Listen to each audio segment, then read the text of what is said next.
to me, Michael Jordan is currently first on the depth chart, at the guard position, and lots of people are upset. And I feel like this is another one of those extremely overreactions. I feel like people losing their mind over this is far worse than people getting upset about Bates, because I feel like this is really being blown out of proportion, because, Michael Jordan by no means was good at all last year.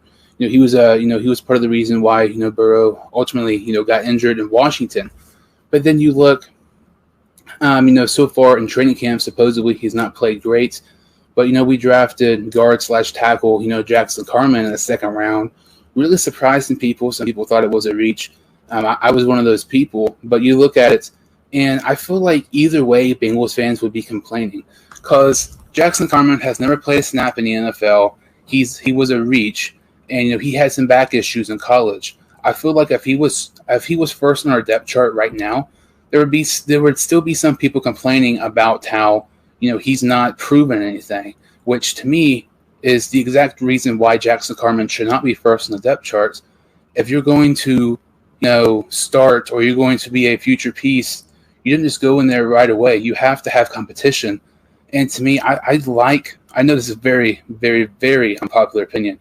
I like that Jordan is currently first on the depth charts, because, just because he's first on the depth chart before we even play a first preseason game does not at all mean that he's going to be starting for us week 1 against the Vikings. I think this is a smart move by the Bengals, because it's going to light a fire in Jackson Carman to bring up more competition.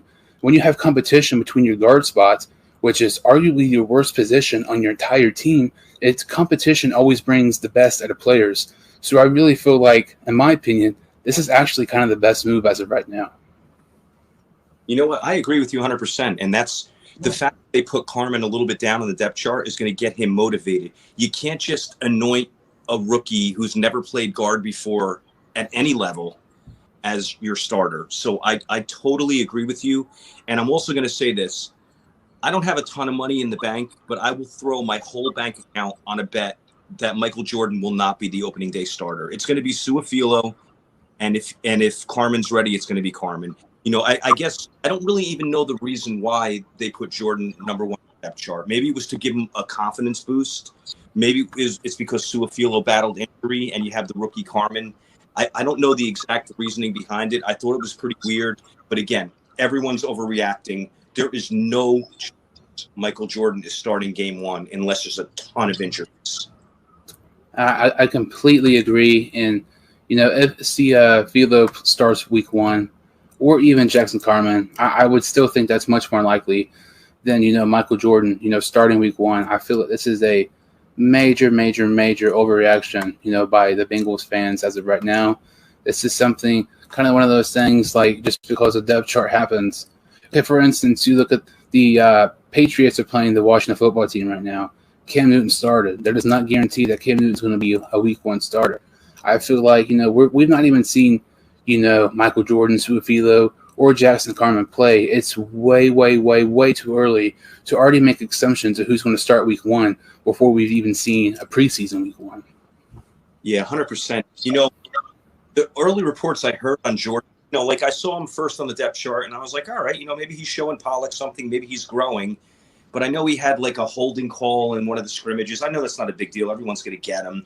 He got torched by Hubbard on a play. I'm like, wow, it's starting up already. Like, you're putting him number 1 on the depth chart. There's already been like 2 highly publicized errors that he's made over the last week. But again, we can't read into anything in any direction right now. But no, I almost think that Michael Jordan might not even make the roster. Maybe he probably will, but there was a thought in me when the season first started, the preseason. I was like, he's not going to make the team. But, we'll have him first from the depth chart. It's going to give him every opportunity to try to improve his game and see if he belongs here. But I don't know. I'm a little bitter over the Burberry, and I know, Michael Jordan didn't mean that, of course. But I don't know. I'd like to see him on the bench. You can't trust it, Jordan. You can't trust it. You can't put that guy in there after what happened in the Washington game. And especially people are talking about, can you slide him out to tackle because he's got, a bigger frame? And would you want to see him on an island protecting Burrow's blind side? I don't know. And I'm not trying to diss on our players. I root for every one of these guys, Michael Jordan included. But yes, the guy's not going to see time on the field unless something major goes down.